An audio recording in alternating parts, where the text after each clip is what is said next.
कृष्णाय वासुदेवाय हरये परमात्मने प्रणतक्लेशनाशाय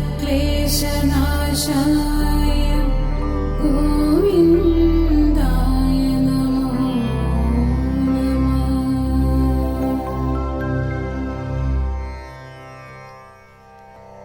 ഭാഗവത കഥകൾ 130. കംസന്റെ ആജ്ഞയനുസരിച്ച് തന്നെ പോരിനു വിളിച്ച ചാണൂരനോട് കപട വിനയത്തോടെ കളിയാക്കും പോലെ ഉത്തരം പറഞ്ഞ് ശ്രീകൃഷ്ണൻ പോർവിളി സ്വീകരിച്ചു. മിന്നൽ പ്രഭ പോലുള്ള തേജസ്സോടെ ബലരാമനും ശ്രീകൃഷ്ണനും രംഗവേദിയിലേക്ക് പ്രവേശിച്ചു. അത് കണ്ടതും പൗരജനങ്ങൾ ഈ യുദ്ധം തികഞ്ഞ അധാർമികത ആണെന്ന് തമ്മിൽ തമ്മിൽ പറഞ്ഞു. ഇത് തീർച്ചയായും നിർത്തിവെക്കേണ്ട ഒരു യുദ്ധമാണ്. ചെറിയ കുട്ടികളോട് എങ്ങനെയാണ് ഇത്ര വലിയ മല്ലന്മാരോട് യുദ്ധം ചെയ്യാൻ ആവശ്യപ്പെടുന്നത്? അറിയപ്പെടുന്ന മല്ലന്മാരായ അവരുടെ ശരീരത്തിന്റെ ശക്തി നോക്കൂ, കടുപ്പം കൂടി നോക്കൂ. പർവ്വതം പോലെയുള്ള ചാണൂരനും ചെറിയൊരു വള്ളിച്ചെടി പോലെയുള്ള ശ്രീകൃഷ്ണനും തമ്മിൽ എന്ത് യോജിപ്പാണുള്ളത്? അതിക്രൂരമായ കർത്തവ്യകൃത്യമാണ്, അധർമ്മം എന്നെല്ലാം അവർ മുറുമുറുത്തു. എന്നാൽ കംസനെ ഭയന്ന് ആരും തന്നെ ശബ്ദമുയർത്തി പറഞ്ഞതേയില്ല. അവിടെ കൂടിയിരുന്ന സ്ത്രീകളാവട്ടെ സ്നേഹവും വാത്സല്യവും നിറഞ്ഞ മനസ്സോടെ കണ്ണുനീരൊഴുക്കി, ഭയം കൊണ്ട് കണ്ണുപൊത്തി. എന്നാൽ മറ്റു ചിലർ ശ്രീകൃഷ്ണൻ മുൻപ് വധിച്ചു കളഞ്ഞ അസുരന്മാരുടെ പേരുകൾ പേർത്തും പേർത്തും പറഞ്ഞ് ഇക്കുറിയും ശ്രീകൃഷ്ണൻ തന്നെ ജയിക്കും എന്ന് ഉറപ്പു പറഞ്ഞു. എങ്കിൽ പോലും അവരുടെ കണ്ണുകളിൽ നിന്നും അമർഷവും നിസ്സഹായതയും അവിശ്വാസവും കൊണ്ട് കണ്ണുനീർ ഒഴുകിക്കൊണ്ടേയിരുന്നു.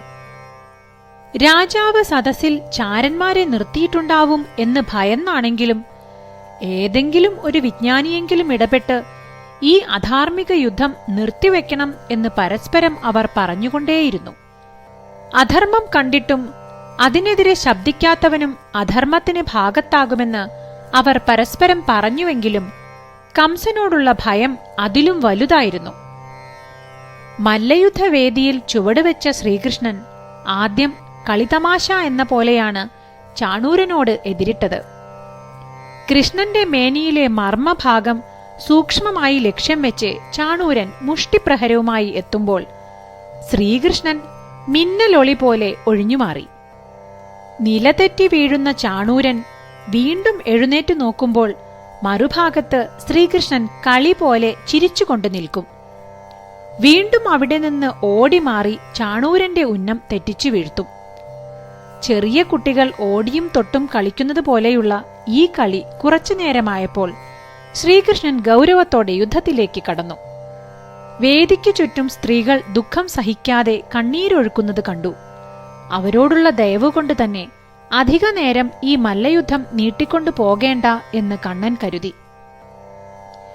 ഇടിമിന്നൽ പോലെ കഠിനമായ പ്രഹരങ്ങളായിരുന്നു പിന്നീട്. അവയേറ്റ ചാണൂരൻ ക്ഷീണിച്ച് അവശനായി തീർന്നു. കുറച്ചു സമയം കഴിഞ്ഞപ്പോൾ അവൻ എഴുന്നേറ്റ് ഓടിവന്ന് ഭഗവാന്റെ മാറത്തേക്ക് ആഞ്ഞടിച്ചു.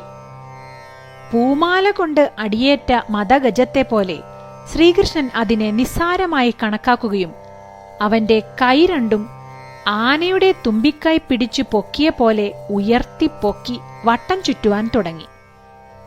അങ്ങനെ ചുഴറ്റിയെറിഞ്ഞ് അവനെ ഭൂമിയിൽ അടിച്ചപ്പോൾ കേശഭൂഷാദികൾ അഴിഞ്ഞുവീണ് രക്തത്തിൽ കുളിച്ച് ചാണൂരൻ ഇഹലോകം വെടിഞ്ഞു.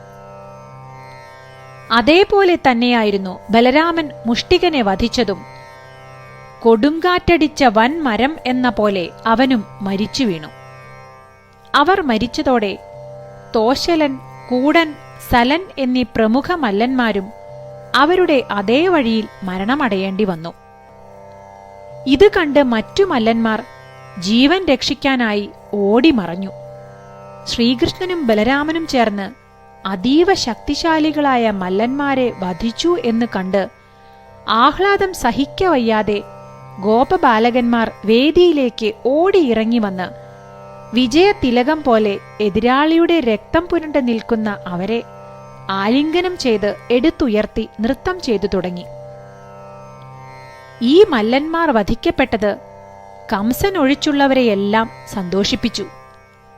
തന്റെ മല്ലയോദ്ധാക്കളെല്ലാം വധിക്കപ്പെട്ടു കിടക്കുന്നതും അതിനു മുകളിൽ കൂടി ഗോപബാലകന്മാർ ശ്രീകൃഷ്ണനെയും ബലരാമനെയും ചേർത്തു പിടിച്ച് നൃത്തം ചെയ്യുന്നതും കണ്ട് കംസൻ ഭയവും ദേഷ്യവും കൊണ്ട് ഭ്രാന്ത് പിടിച്ചതുപോലെ അലറിക്കൊണ്ട് ഇങ്ങനെ പറഞ്ഞു: ഈ വസുദേവകുമാരന്മാരെ എത്രയും പെട്ടെന്ന് മധുരാപുരിയിൽ നിന്ന് അടിച്ചു പുറത്താക്കുക. നന്ദഗോപരെ കാരാഗൃഹത്തിലടച്ച് അവന്മാരുടെ സ്വത്തെല്ലാം കൊട്ടാരത്തിലേക്ക് കണ്ടുകെട്ടുക. ദുഷ്ടനായ വസുദേവനെയും ബന്ധുക്കളെയും എതിർഭാഗത്ത് നിൽക്കുന്ന എന്റെ പിതാവ് എന്ന് പറയപ്പെടുന്ന ആ ഉഗ്രസേനൻ ഉൾപ്പെടെ എല്ലാവരെയും കൊന്നുകളയുക. ഇങ്ങനെ ബോധമില്ലാതെ എന്ന പോലെ എന്തെല്ലാമോ കംസൻ അലറുന്നത് കേട്ട് ശ്രീകൃഷ്ണൻ തിരിഞ്ഞു നോക്കി.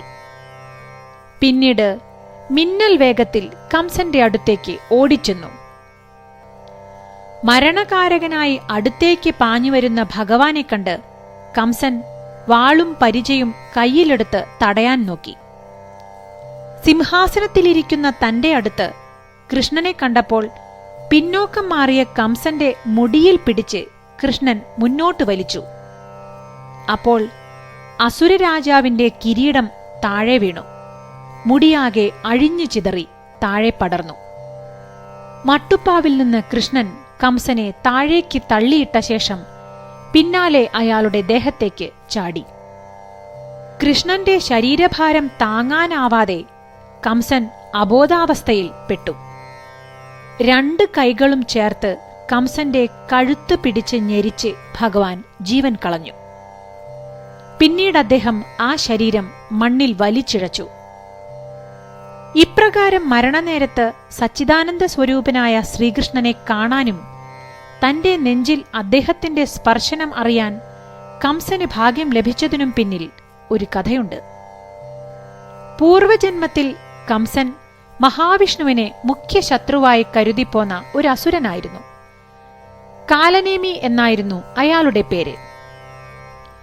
6 പുത്രന്മാരുണ്ടായിരുന്നു കാലനേമിക്ക്. ഒരിക്കൽ അവർ അച്ഛനെ പരിഹസിച്ച് എന്തോ പറഞ്ഞത് കേട്ട കാലനേമി കോപത്തോടെ മാതൃഗർഭത്തിൽ തന്നെ മനുഷ്യജന്മം ഒടുങ്ങട്ടെ എന്ന് ശപിച്ചു. ശാപമോക്ഷം കൊടുത്തുമില്ല. കാലനേമിയെ ഭഗവാൻ വിഷ്ണു വധിച്ചു കഴിഞ്ഞപ്പോൾ ഈ യുവാക്കൾ ഭഗവാനെ പ്രാർത്ഥിച്ച് ശാപത്തിൽ നിന്നും തങ്ങളെ രക്ഷിക്കണമെന്ന് അപേക്ഷിച്ചു. ദ്വാപരയുഗത്തിൽ വസുദേവരുടെയും ദേവകിയുടെയും പുത്രന്മാരായി അവർ ജനിക്കുമെന്നും അവരുടെ അച്ഛനായ കാലനേമി തന്നെ കംസനായി പിറന്ന് അവരെ ജനിച്ചയുടൻ വധിക്കുമെന്ന് ഭഗവാൻ ശാപമോക്ഷം കൊടുത്തിരുന്നു. ദേവകിക്ക് ആദ്യം ജനിച്ച ഈ 6 പുത്രന്മാർ കാലനേമിയുടെ പുത്രന്മാരായിരുന്നു. അവരെ കംസൻ വധിക്കുകയും ചെയ്തു. അതോടെ അവർ മഹാബലിയുടെ ഒപ്പം സുതലത്തിൽ താമസിച്ചു തുടങ്ങിയിരുന്നു. കാലനേമിയുടെ പുത്രന്മാരാകുന്നതിന് മുൻപുള്ള ജന്മത്തിൽ അവർ ഹിരണ്യകശിപുവിന്റെ പുത്രന്മാരായിരുന്നു, പ്രഹ്ലാദന്റെ സഹോദരന്മാരും. മഹാബലി അതുകൊണ്ട് അവരുടെ മുത്തച്ഛനായിരുന്നു. കംസനാവട്ടെ കഴിഞ്ഞ ജന്മത്തിലും ഈ ജന്മത്തിലും ശ്രീഹരി വിഷ്ണുവിനെ ഭയമായിരുന്നു. ഈ ജന്മത്തിൽ അയാൾ ഭക്ഷണം കഴിക്കുമ്പോഴും പ്രേമപൂർവം സംസാരിക്കുമ്പോഴും ഉറങ്ങുമ്പോൾ പോലും ഭയം കൊണ്ട് ശ്രീകൃഷ്ണനെപ്പറ്റി മാത്രം ചിന്തിച്ചു.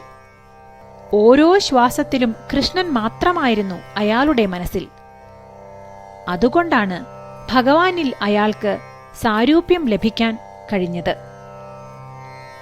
കാലനേമിയെ മുൻജന്മത്തിൽ മഹാവിഷ്ണു വധിച്ചത് എന്തിന്? ആ കഥ നാളെ.